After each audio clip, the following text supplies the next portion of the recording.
전남대학교 건축학부에서 근무하고 있는 이방현 교수입니다. 저희 건축학부는 이 건축물에 관해서 공부하고 연구하는 분야이고요. 크게 전공이 두 가지로 나뉘어 있습니다. 첫 번째로 건축 설계 분야인데요. 건축 설계는 사용 목적, 미적인 관점을 고려해서 가상의 건축물을 설계하는 그런 분야이고요. 건축공학 분야는 설계된 건축물이 실제 안전하고 사용하기 편하도록 구현하는 그런 분야라고 할 수 있습니다.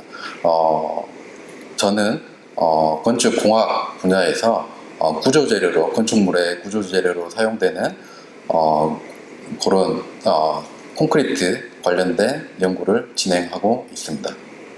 안녕하세요. 전남대학교 대학원 건축토목공학과 박사과정으로 재학 중인 박세현입니다. 저는 학부 3학년 때부터 현재까지 고성능 건축재료 연구실에서 콘크리트 및 복합재료에 대한 연구를 진행하고 있고, 그 중에서도 무시멘트 기반 복합재료의 역학성능을 중점적으로 연구를 하고 있습니다. 현대 건축 재료라고 하면 세 개가 있는데요. 그 중에 이제 콘크리트, 철, 그다음에 유리가 3대 건축 재료라고 할 수 있습니다. 그 중에서 콘크리트는 그 사용량이 가장 많은데요. 그것은 콘크리트가 갖는 여러 가지 장점 덕분입니다. 그래서 콘크리트는 그 사용량이 지구상에서 물 다음으로 많고요. 섬진강 댐, 대형 댐 4,000개 정도를 지을 수 있는 그 정도의 양이 지구상에서 매년 생산되고 소비되고 있습니다. 그렇지만 이 콘크리트는 좀 태생적으로 단점이 두 가지가 존재를 하는데요. 그 첫 번째는 많은 이산화탄소가 배출된다는 점입니다. 그 이유는 콘크리트의 주 재료가 시멘트인데요. 시멘트의 원료는 석회석입니다. 석회석은 탄산칼슘이라고 하는 건데 화학식을 보면 CaCO3입니다. 이 석회석을 1500도 정도의 고열을 가하게 되면 CaO, 산화칼슘하고 이산화탄소로 분리가 됩니다. 그럼 CaO는 시멘트가 되는 거고, 그 다음에 이산화탄소는 배출되게 됩니다. 요게 이제 주 원인이고요. 고열을 가함에 따라서 이산화탄소 많은 열 에너지가 필요하기 때문에 그 과정에서도 CO2가 발생을 하게 됩니다.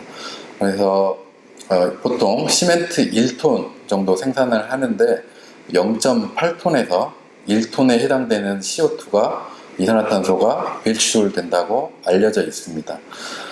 요게 이제 콘크리트, 시멘트의 가장 큰 단점 중에 하나이고요.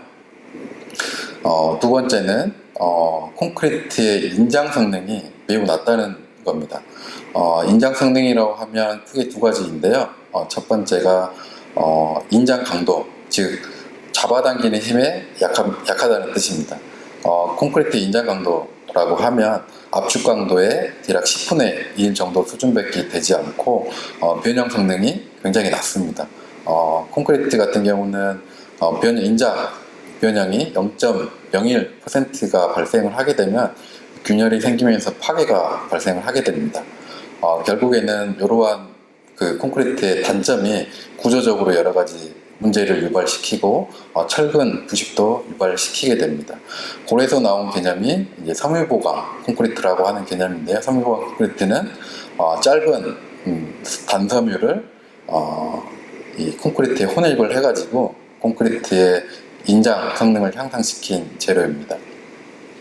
그런데 이제 콘크리트에 이런 이제 섬유 보강을 해가지고 배형 성능을 향상시키면 일반 콘크리트에 비해서 수백 배에 달하는 휘어질 정도로 큰 변형 성능을 갖도록 제작을 만들 수가 있는데요.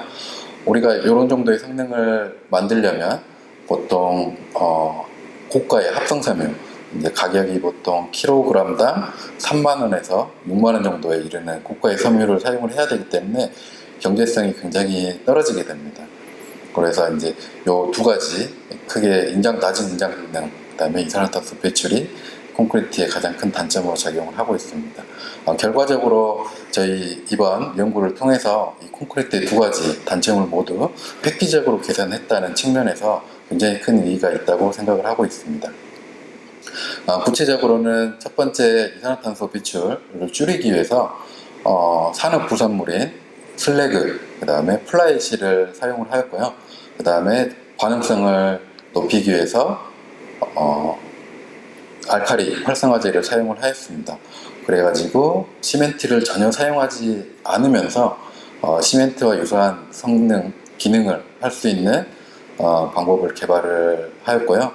두 번째로 성능은 인장성능, 콘크리트의 인장성능을 향상시키기 위해서 섬유를 사용하였는데 일반 고가의 섬유를 사용하지 않고 셀비지라고 하는, 셀비지는 이 원단을 생산하는 과정에서 이 끝부분을 잘라내는 짜투리 부분을 셀비지라고 하는데요. 얘를 적절히 가공을 해서 콘크리트에 사용을 할 수 있도록 이번 연구를 통해서 그런 부분을 연구를 수행을 하였습니다. 그래가지고 결과적으로 이 가격도 한 3분의 1 수준으로 낮췄고요. 그 다음에 성능은 일반 섬유 고성능 섬유 보강 콘크리트하고 유사하게 유지를 했습니다. 그래서 이 두 가지 방법을 다 적용을 해서 이산화탄소 배출은 3분의 1 수준으로 줄이고 가격도 3분의 1 수준으로 낮추면서 콘크리트의 단점을 개선을 했다는 측면에서 이 연구에 큰 의의가 있습니다. 누구나 연구를 진행함에 따라서 해결하기 힘든 문제가 생기고 그리고 정체기간이 오기 마련인데 그리고 저마다의 극복 방법이 있을 것이라고 생각이 듭니다. 저희 같은 경우 이런 상황들이 발생을 하면 음식을 만드는 영상을 보곤 하는데요. 특히 제빵과 제과 그리고 떡을 만드는 영상을 보곤 합니다. 네, 자칫 생각하면 별도의 영역이라고 생각하기 쉬운데요. 하지만 정확한 재료들을 정확하게 조합을 하고 그 여러 가지 기법들을 사용하면서 화학 반응을 조절하면서 제품을 만드는 측면에서 상당한 많은 공통점을 가지고 있습니다. 특히나 이번 연구에서 섬유 분산성에 관련된 문제점이 발생한 문제가 생겼는데 이것도 제가 쉬는 시간에 쑥떡 관련된 만드는 영상을 보면서 좀 차관점을 해서 일부 문제를 해결한 경험을 하나의 에피소드라고 말씀드릴 수 있을 것 같습니다.